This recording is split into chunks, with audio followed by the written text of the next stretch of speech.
Kind of weird because, like with the whole mediumship thing, it's been really big over the years with a lot of well-known psychic and mediums contacting loved ones that have passed over. And obviously a lot of people from indigenous cultures, shamans and that, they believe that we can communicate with animals and we connect with the plants and nature. So it's kind of, it's natural for them. But all of a sudden now, for people like yourself, you're bringing that awareness into the West that we can communicate with animals, and they do feel, don't they? So yeah, absolutely. I strongly believe that this has been happening for thousands of years.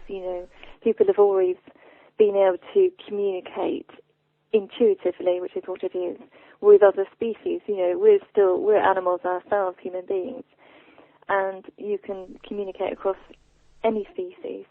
And it is interesting how animal communication is really, especially hitting the UK a lot right at the moment, and it has been sort of the last 5 years really coming into the media and people's awareness much more. And what I feel is that it surely has to be guided at some point by the universe, by a higher being. Yeah. Which I wouldn't have said. I have to say, I would never have said that back in 2004. Because back in 2004, I had no idea that animal communication existed at all. I was very, very skeptical about anything remotely like this. Yeah. And a complete atheist as well. So I've come on a massive, massive journey from when I discovered that you can actually talk to animals and hear them back. Yeah, it's quite interesting because I know that you were a stage manager, wasn't you? Working in a theatre. You worked with Harold Pinter. And that really this kind of thing was so far removed from what you thought you'd end up doing. And then I think one day you wanted to learn to understand, is it your dog, Morgan? Yeah, my dog like Morgan. Yeah, absolutely. I was working in theatre for 15 years. That's what I trained for 2 years to do, and then I'd been working professionally for 15 years, working with Harold Pinter, Peter Bowles, Edward Fox, Alan Rickman. And then I adopted Morgan into my life, and he's the first dog that I've ever lived with. I've always been a massive cat fan. And when he came, I adopted him from the Mayhew Animal Home. And I think that all rescued animals need a bit of a settling in period, when they just, to help them understand that actually they are staying here, it's not a temporary arrangement, and that they are in a safe place where they're going to be loved. But over a bit of time, what I felt is that Morgan still had this feeling of sadness around him.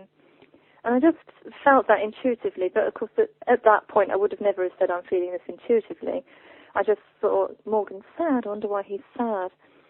And then I was emailed, and invited onto an animal communication workshop, which I thought was just a PC way of saying, come and read your dog's body language. Right, yeah. So I rocked up, and I couldn't believe it when the teacher started to tell us all these Dr. Dolittle stories, which is what I thought they were, about how he could talk to animals. And there were about 20 of us in the room, and 19 people were crying. And then there was me, sitting there, bolt upright in my chair, legs crossed, arms crossed. No doubt I've got a scowl on my face. I didn't believe a word of it. I was so sceptical. And then I challenged him at lunchtime as well, actually said, I've got an awful lot to do if we're going to actually be talking to animals this afternoon. I still didn't believe it, but I thought, well, I've paid my money now, so I'm going to stay till the end. And then we got partnered up, and we weren't working with real animals in the room at this point. We were working with photographs of animals that we'd taken along with our pets at home. And I was partnered up, and I had to guess what animal was in the photo of my partner. And I thought, well, that's ridiculous, it could be anything. But I just heard this name in my word in my head that said rabbit. And I turned it over, and it was a picture of a rabbit. And I thought, well, that's a lucky guess, isn't it? Yeah, it's amazing, I just completely discounted it.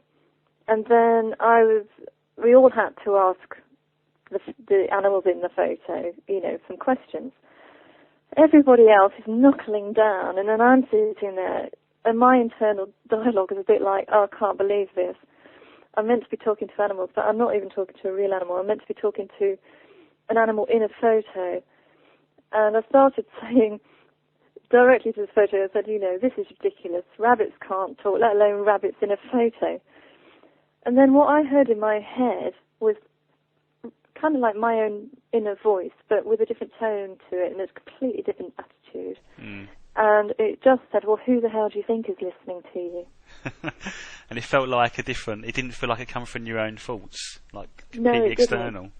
Didn't. It felt like it was external because there was such a character behind it.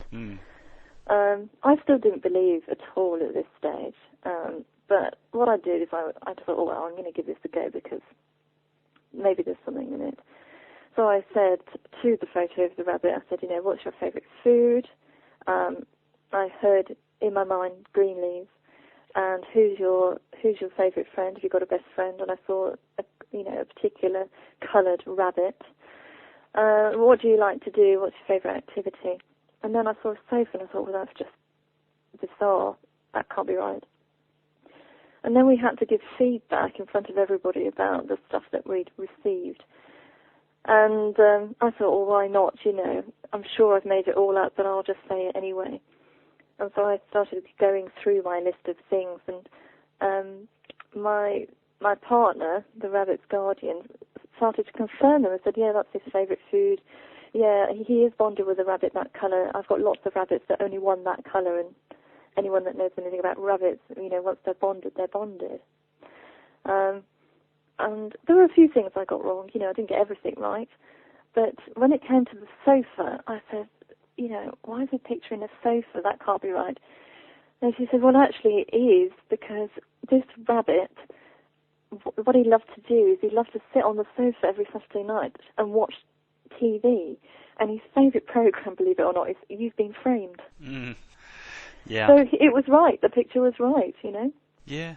So basically from there, it gave you the confidence or the impetus to sort of look into it a bit further. Yeah, what happened is I had a massive sort of, oh my God, what just happened moment, like I think anybody would. I can't believe, part of the logical side of me went, I can't believe that happened. But then the other side of me went, but what happens if that just did happen? That opens up my eyes to a whole new way of seeing the world. So I went on a second course, and I found I could do it again. And it was actually on that second course that I had what I called my light bulb moment, where I went, oh my God, this is what I'm meant to be doing for the rest of my life. Of course, once you realise that they can communicate with such coherent language that, I read in your book, you're saying they opened up all of these bit of sadness in you because you realised all the pain and the hurt that they feel when there's animals that are being experimented on, and the ones that are not treated so nicely, because they might not be able to speak, but they're just as sentient as the rest of us, aren't they? Yeah, absolutely. What's great about animal communication is that it's there to help end suffering, so whenever I can, not just with my clients' animals that I'm helping, I will try and communicate with other animals who I see are suffering and try to ease their load a little bit, But it does make you suddenly think of, vivisection and just animal testing and all these things. When there are rabbits in laboratories being tested on, they do have feelings, of course, and they do think and they do know what's going on. One of the stories that I found really inspirational in the book is that there was, I think there's a collie, the guardian was Mike, and I think the dog had something wrong with his legs where he couldn't really run. It was paralysed almost. Yeah, and, he was paralysed. The dog's called Mono. Yeah, he had an accident, and the vets gave him a very sort of grim prognosis where they were saying that he'll never walk again. So, of course, it was suggested that he was put to sleep. But Mike absolutely adores his dog and had been going through a rough time himself and felt that his dog pulled him through it, and so he wasn't willing to give up on Mono quite so easily. And there was a plea where a friend of Mike's asked for help, and I just felt really drawn to it, and so I made contact and said, if you'd like some help, I'm willing to give it a go. There's obviously no charge in this because I'm approaching him. He's never even heard of animal communication. And I started to communicate with Mono, and he was able to tell me exactly where he was lying. He was lying on the sofa. He was able to tell me he was lying on his left side. He told me that Mike was sleeping on the floor beneath him, and that he was in a blue room. All the walls were blue. And so we had some details like that Mike could verify to prove that I was really connected and really listening to what Mono had to say.